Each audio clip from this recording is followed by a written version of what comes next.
انزل.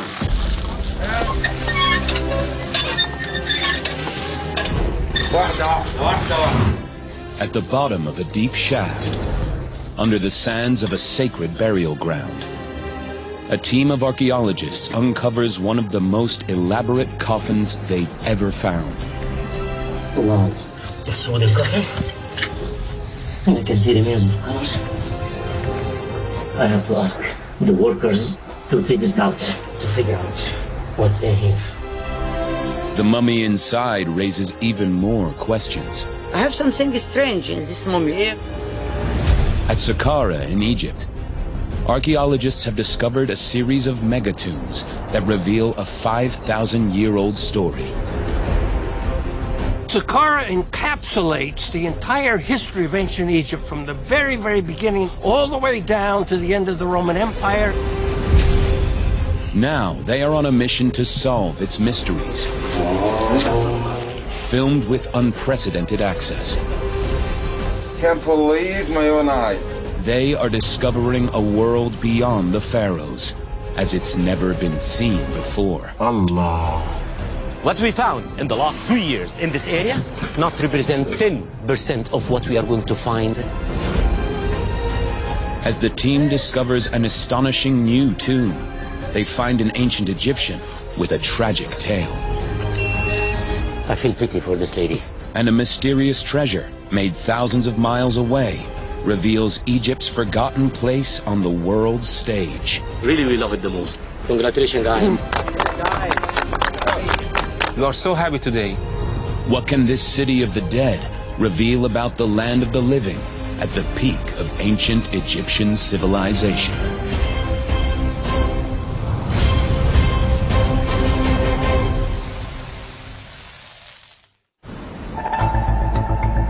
At a vast and ancient burial ground south of Cairo, Egyptian archaeologists are excavating a new and astonishing tomb 30 feet below the ground. هنا ايه؟ لا صار عدي خشبة ده تابوت حكاية ده.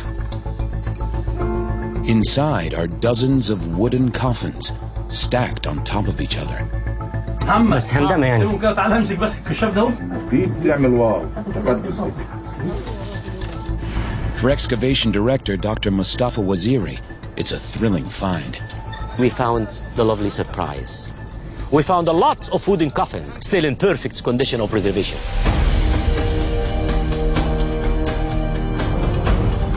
The new tomb is one of 2 huge burial shafts discovered by Dr. Waziri and his team at the Saqqara necropolis. They lie beneath the ruins of an ancient temple. The first contains the bodies of over 100 people from the 6th and 7th centuries BC, revealing how death became a booming industry at this time. Now, the team wants to find out more about how the people buried here lived their lives. We're searching for the humans who lived here in ancient times. We need to know more details about them and their lives to complete our history.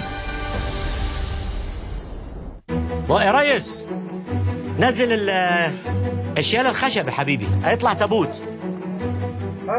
The archaeologists decide to remove the new coffins.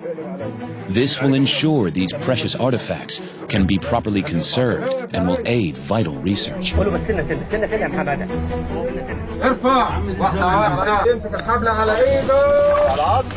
The coffins start to emerge into the sunlight for the first time in thousands of years.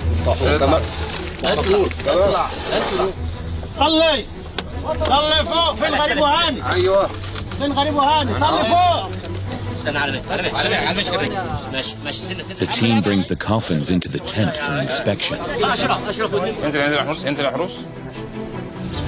One in particular instantly catches their eyes. The wood, very good condition. The colors, it's amazing. It looks like it made like yesterday. Dr. Ashraf Awais is the head of conservation. He thinks this pristine coffin is one of the finest they've ever found. We are so happy today because we found something perfect, something very unique for us. Ashraf can tell just by looking at the coffin that this was a very wealthy person. I can tell you that this kind of wood is local. It's a sycamore. In ancient Egypt, wood was a precious resource. Some trees made better coffins than others. Carpenters usually made coffins by combining different kinds of wood. But this coffin is constructed exclusively from high-quality sycamore. To have a coffin made of wood was hugely expensive. We assume that coffins made from a single tree belong really to the upper elite. We see this very, very rarely. The family who commissioned this coffin was also rich enough to pay for an artist to paint it. On the back, beautiful artwork depicts the goddess Imentet. She welcomed the recently deceased into the world of the dead. Restoration experts stabilized the fragile pigments with acid-free paper and a special alcohol solution. Now, the team can examine the coffin. يا أسامة اتفضل. بص يا أسامة التابوت ده هات يا أسامة كده التابوت ده عايزين نفتحه بس ناخد بس مقاسات في الأول كده كده أحمد كام 180 180 بالظبط. Site director Dr. Mohammed Youssef first needs to establish the owner's gender. Both men and women shared communal burials throughout Saqqara. The coffin have no beard, so it should be for a woman. Hieroglyphs also reveal a female name, Tadit Nebseket. The name here starts with the sign Ta, Tadi Nebseket. Ta, it is for the feminine, because for masculine, Ba. More details help narrow down when this woman lived. Inscriptions describe her as the daughter of a man named Samtik. Samtik was the name of 3 pharaohs who ruled Egypt in the 6th and 7th centuries BC, a time Egyptologists call the Late Period. It's possible this woman's father was named after one of these kings. It means she lived over 2,500 years ago. We are excited so much about this discovery because it's 2,600 years old, very, very nice.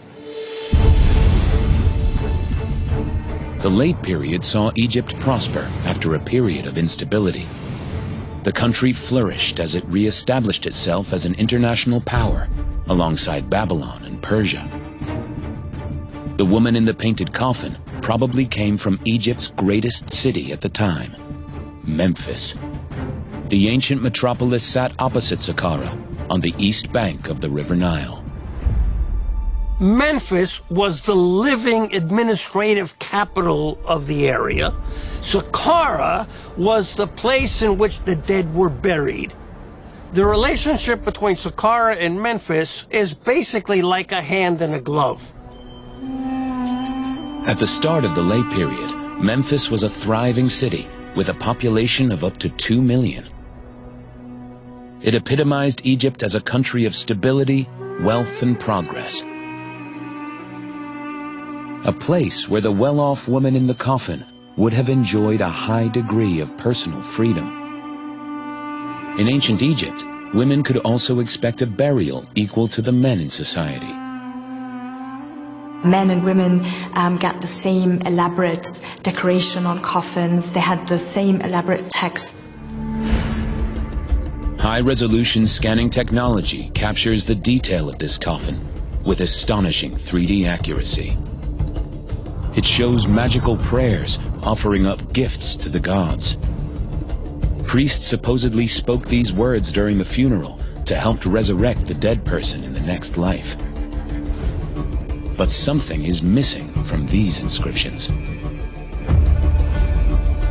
Normally, an expensive coffin like this, made for a well-off individual, would include the official titles of the deceased, precise inscriptions that describe their roles in life, who they married, and even their job. On this coffin, these are strangely absent. Maybe the lack of title for this lady, considering that she's still young, not married, have no job because she's underage. How old was this wealthy woman when she died? And what caused her death? The only way to find out is to open her coffin. Scanning her mummy will reveal a tragic secret. We can see the third molar still erupting, which means that she was so young.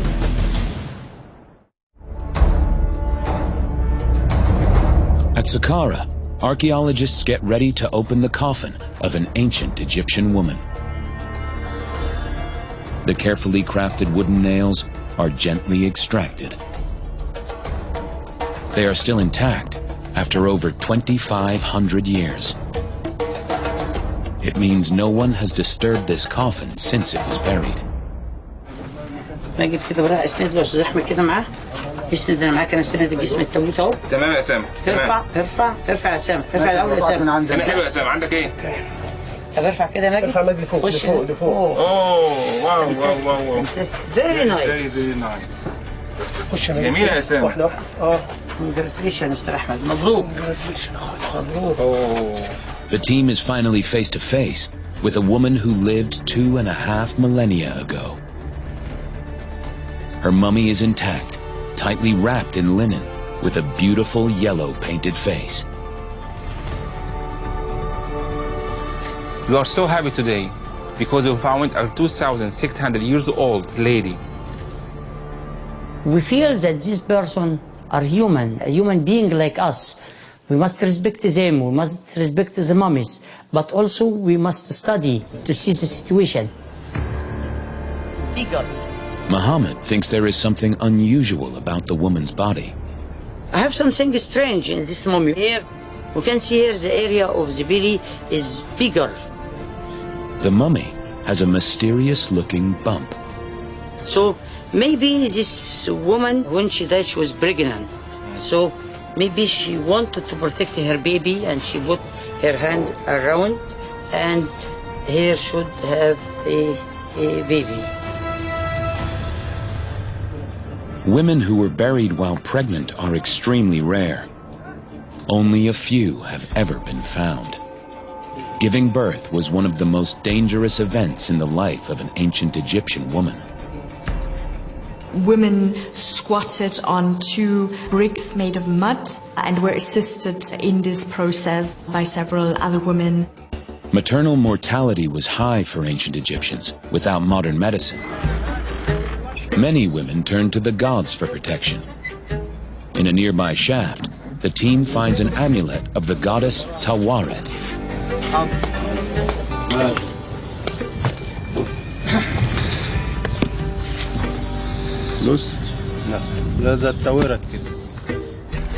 Tawaret protected women during pregnancy and childbirth.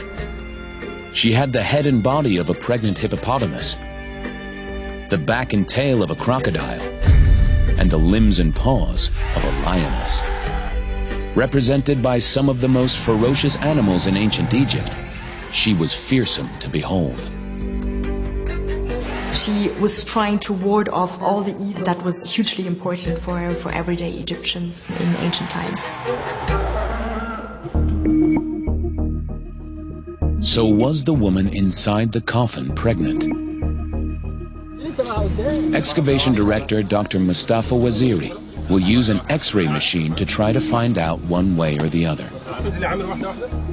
We're gonna try to learn more about the mummy of this pretty lady.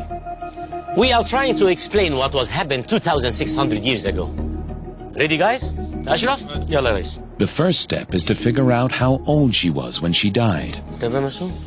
Bone specialist Dr. Bassem Gahad takes an X-ray of the woman's face.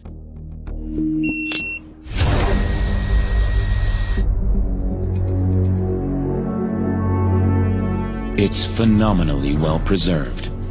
Evidence her family spared no expense for her mummification. انزل تحت على كده شوية. بس يا باشا. The most important thing that we can see the third molar still erupting, which means that she was between 17 and 23 years old. So she was so young. Next, the team takes an X-ray of her belly. مهمة بس أمه والنبي حتى برضي اللي أنا مستعجل إن أنا أعرف إيه قصتها والنبي ها؟ حلو. أوكي. في الفراغ بس كده سنة كمان سنة. بس حلو كده حلو كده. اديني بس فرصة. The bump is so large that if this woman was pregnant, the X-rays could show an unborn baby. Instead, they reveal her hands. It had another explanation. العلو بتاع الايدين عاملة كده. This young woman was not pregnant. The bump is formed by her hands, lying twisted across her stomach. باين جدا. مسوم. يا دكتور. ايه ده؟ ما هو ده الستافنج ده اللي انا بقول لا ده الصباع ده يا دكتور. بص يا دكتور ده الصباع ده. اهو كده. كده. ايوه ما ده هي عملت كده. It's an unusual pose. Normally, a mummy's hands were arranged by the sides or across the chest. But this woman's hands appear to be unnaturally contorted. Why? ممكن يكون عنده مشكلة في الايدين وممكن لا. عندها حاجة في الايدين. The question that I did ask, was she disabled in the hand? They take more X-rays to search for other physical deformities. بص الباكبون في little bit move ها؟ ما ايوه دي اللي جت كده. We have seen the backbone. It's not straight. This condition looks like a sideways curvature of the spine, known as scoliosis.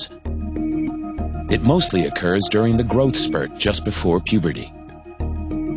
Severe scoliosis can reduce the amount of space in the chest and impair the lungs. So this young woman may have had real difficulty breathing. بس حلو في الاكس-راي. X-rays reveal even more health problems. في سنة عرج. يعمل كده. واحدة الثانية وراها.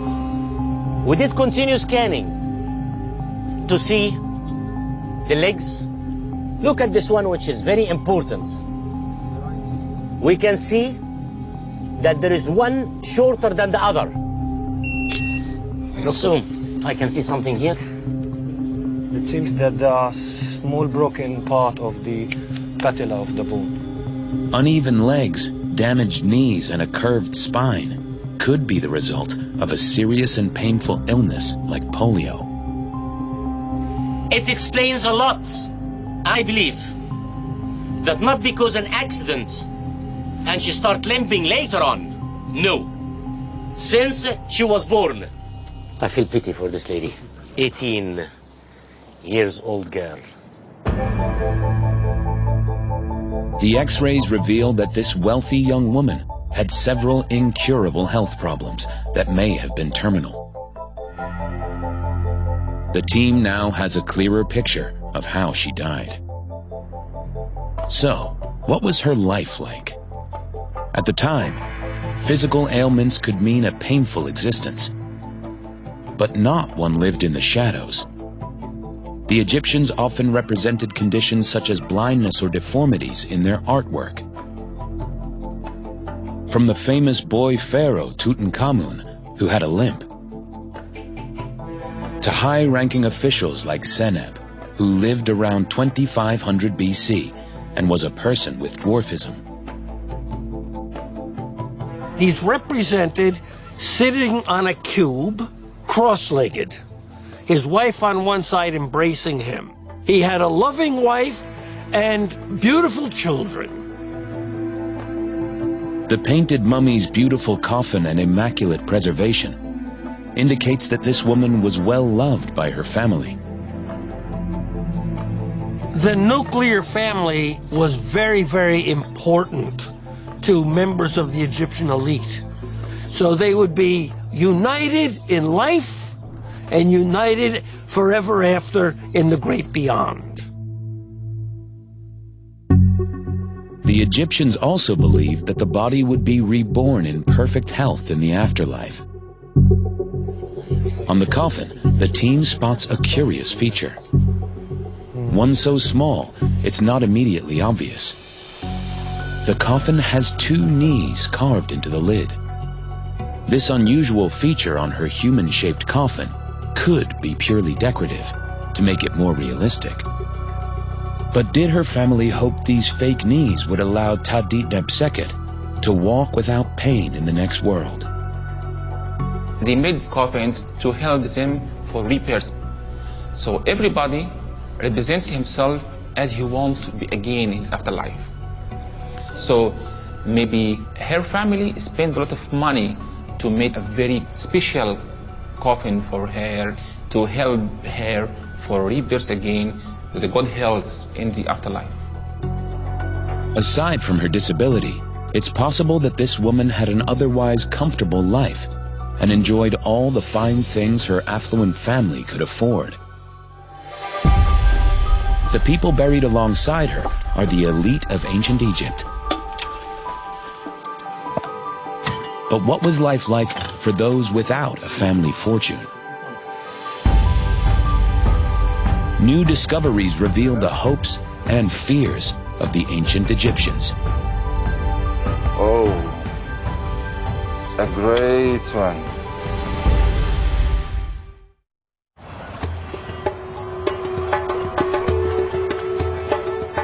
The ancient Egyptians believed that the afterlife would resemble their time on Earth. So they often buried themselves with everyday items for use in the next world. For Egyptologists like Ahmed Zikri, these objects are a fascinating insight into the lives of his forefathers. Sometimes I feel I'm so lucky to be in this site because every day we found new artifacts, new objects. After 23 years at Saqqara, we are still learning new things about Egyptian civilization. So far, the team at Saqqara has discovered 2 enormous megatombs from the 6th and 7th centuries BC. One contains the painted coffin of a lady. The other conceals more than 100 coffins. But there are also dozens of other smaller shafts nearby. Together, they reveal how society itself worked. Today, Ahmed is investigating some of the other shafts close to the tomb of the painted lady. Here, he finds personal possessions that wouldn't look out of place in a home today. The team has discovered many of them across the site. We can see a very nice comb using for hair. It's a very big one. Small alabaster vases, it's used for perfume and oil.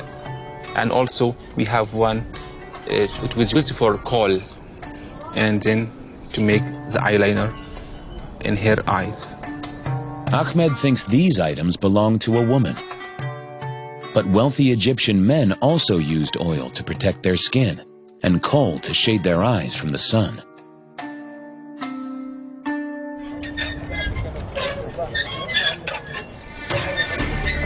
Most of these tombs belong to Egypt's elite citizens. Chief excavator Hamada Mansour investigates those buried in the big shaft. I love excavations. Every day have another adventure to get something new. Artifacts didn't appear before. He and his colleagues have spent weeks removing tons of sand and debris. They believe it's the largest communal burial shaft ever found in Egypt. Even its smallest treasures paint a detailed picture of life for Saqqara's most privileged people. Archaeology is 99% cleaning and 1% discovery. Maybe we have a small artifact in the ground, so I have to make sure by cleaning all this space.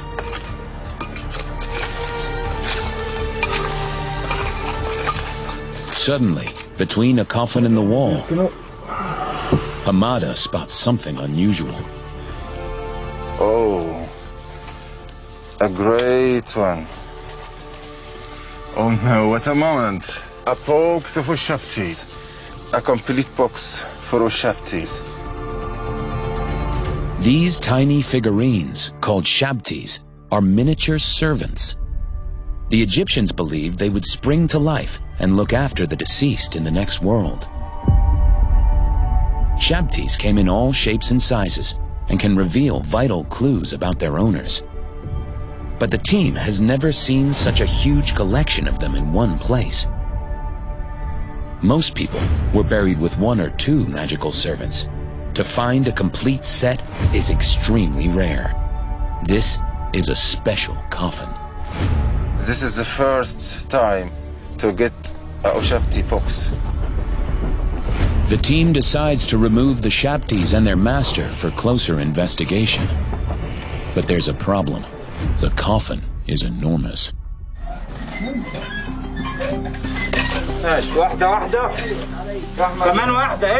Site director Dr. Mohammed Youssef comes to oversee the delicate operation. It takes time to move this wooden box of Ushaptis. The wooden box suffer humidity and very fragile. So now our strategy to clean this area, and then we will hold the big coffin at here. So my workers will have a great mission now. And then we can get the wooden Ushapti box. Hamada's team will need to haul the coffin 45 feet up the narrow shaft. One slip knot could end in disaster.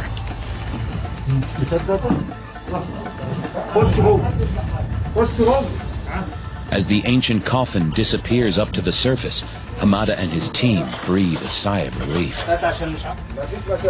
The Shabtis are now within reach. But after thousands of years underground, the wooden box they lie in is extremely fragile.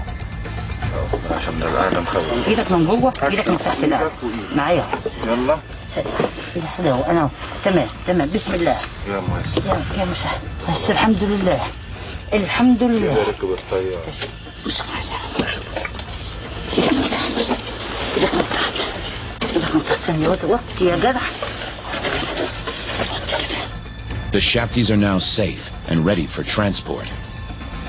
There are almost 100 of them. Why did this person need so many servants for the next life? It's fantastic. A wooden box with the Ushaptis, so you can see the ancient Egyptian put it in rows. This is for the first time we see this quantity of Ushapti together in one box in one time. The ancient Shabtis ascend the shaft, leaving the tomb after more than 2,500 years. Above ground, workers carefully lift the precious cargo from the 45-foot drop.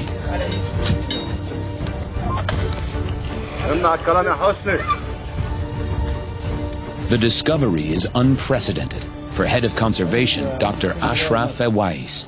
ده جميل برصته كده برصته جميل زي ما هو كده ده في صندوق الخشب بتاعه الصندوق اللي جوه زي ما هو كده. For me, it is the first time to see a box. For me, near to the coffin. Finally, the archaeologists can appreciate the statues close up. Each one has its own delicate carved features, lined up neatly in row after row, waiting for their master to summon them in the afterlife. أنا بس أخلي ماجد حتى بالبامب ينظف الترابيزة كده بدون بس الخبرات بتاعي حاجة جديدة الصوابع بتاعه.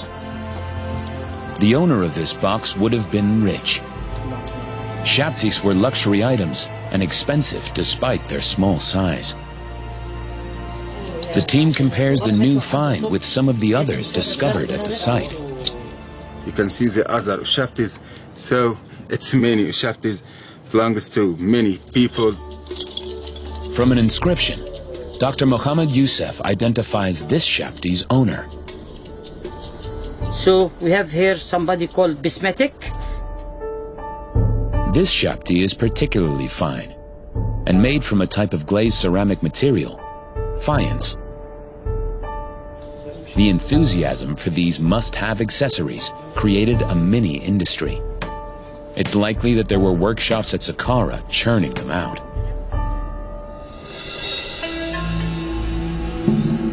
These Shabtis also reveal how their owners saw the world around them.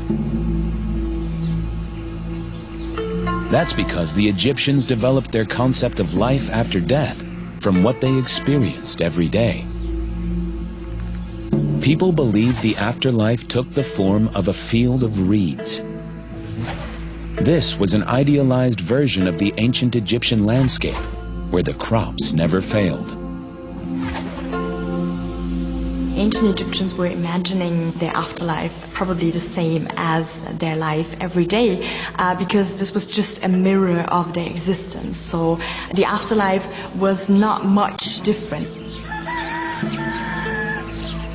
Ancient Egypt was far from the desert world we might imagine today. The land along the River Nile was some of the most fertile in the ancient world. Their vision of a rustic afterlife reveals just how central agriculture was in Egyptian society. Egypt was the breadbasket of the ancient world. And so you have to understand that the economy, the wealth, and the power that Egypt derived came from the natural resources of the agricultural production of the land. In the world of the living, most of Egypt's population worked on the land, cultivating crops. Those at the top of society had an easier time, organizing the storage of the country's food supply. The fields of the dead also needed cultivating. But in the afterlife, this back-breaking work didn't just fall to the peasants. All the Shabtis, they are ready in any time if they asked him to do something. How did the Shabtis help ancient Egypt's elite maintain their social status in the afterlife? In ancient Egypt, working the land in the next world was a responsibility for everyone. Every Egyptian in the afterlife was compelled to work. Kings, queens, princes, nobles, men, women, all had to perform this task. Egypt's elite were horrified by the prospect of doing manual labor in the afterlife. So they developed the Shabtis to do their chores for them. They even made the Shabtis' faces look like their own. The Shabtis were basically field workers. So what we can see is that they were equipped with tools that were needed for any kind of agricultural work. And this was probably a reflection of the true reality in Egypt. Prayers detailing the work they were expected to do are inscribed on the Shabtis. O Shabtis, if one summons Pa'ef Chow Im Awi Imen to do all the work that is done in the hereafter, whenever the request is made, here I am, you shall say.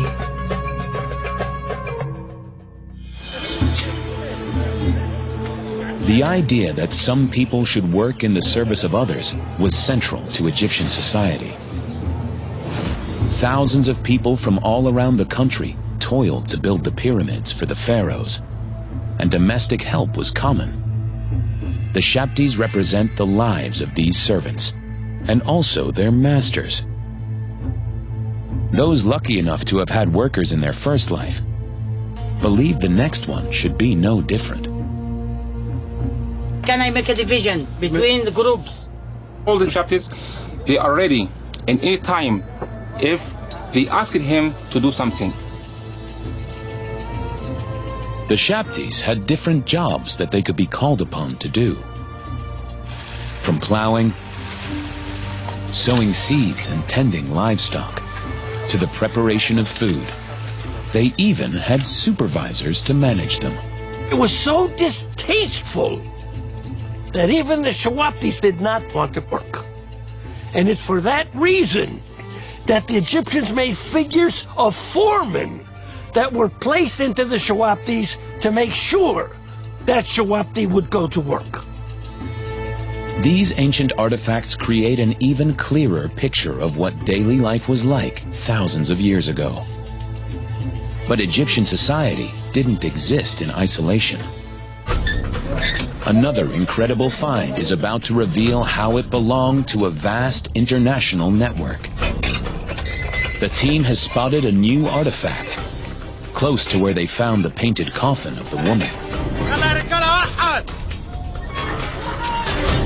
Excavation director Dr. Mustafa Waziri is going down the shaft to investigate.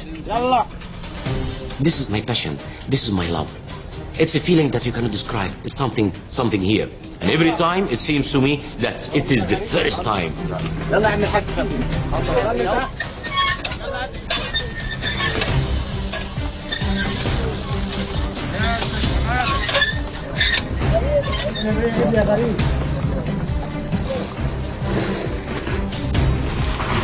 حمادة على ايدك.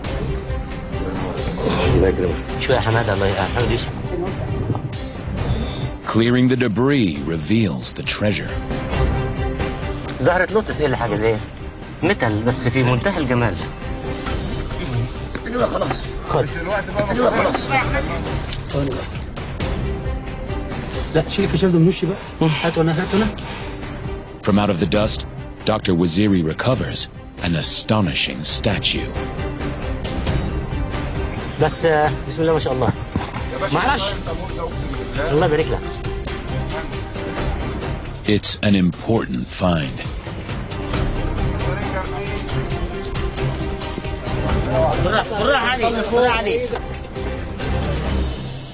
The most beautiful statue that was ever found here in this area. But we can see that after cleaning, it will be really the masterpiece of this season. It's bronze. It's a metal one. It's very heavy. It's a solid statue. Really, we love it the most. Congratulations, guys. Congratulations, guys. Congratulations. Ashraf. The statue depicts one of Egypt's oldest gods, Nefertum. His story is that of the dawn of creation. According to Egyptian mythology, water covered the earth at the beginning of the world. A lotus flower was the first living thing to appear from beneath the waves. When the petals opened, Nefertum emerged. This youthful god symbolizes rebirth. A statue of Nefertum would have been a useful good luck charm for an Egyptian hoping to be reborn in the next life. But what does this one reveal about the world it came from? We have lapis lazuli, the blue one. This icon reveals just how big the ancient Egyptians' world really was. In the conservation tent, site director Dr. Mohammed Youssef and Egyptologist Ahmed Zikri take a closer look at the ornate statue. The design dates to Egypt's late period, around 650 BC. The figure is made from bronze. It's the kind of item wealthy citizens might have commissioned from the bronze foundries in the nearby city of Memphis. Today, almost nothing remains of this once mighty metropolis. But more than 2,000 years ago, Memphis was at the heart of Egyptian society, one of the greatest cities in the ancient world. In the late period, Memphis grew and flourished. It became a hub for artisans, full of workshops, factories, and warehouses, distributing merchandise throughout Egypt. This cultural renaissance in the land of the living is today most evident in Saqqara, the domain of the dead, through beautiful artifacts like the bronze statue. This statue is unique because it is the first time for us to find a complete statue like this. The statue was in very good condition. Incredibly, the owner inscribed his name on the base, Bodi Amun. Now we found something also very nice. We found from this text, We know now the statue is made as a gift from this man to the god Nefertum. The man who made this, he was so rich to make something so special. The statue doesn't just tell us that Bodi Amun was a wealthy man. Nefertum's crown reveals how Egyptians like him were able to get hold of exotic, precious stones from thousands of miles away. We have lapis lazuli, the blue one. We have carnelian, the red one. And we have feldspar, the green one. We found very nice, beautiful colors. This statue is an international work of art. The blue lapis lazuli would have come from Afghanistan, over 2,000 miles away. Even the copper needed to create the bronze in this statue might have been imported from Cyprus. The figurine gives us a snapshot of an Egypt that was incredibly well connected to places like Babylon, Judea, and ancient Greece. The Egyptians were able to develop ocean-going vessels. And these vessels brought goods from the four corners of the world into Egypt and made Egypt prosperous and wealthy as the middlemen of this great trading network.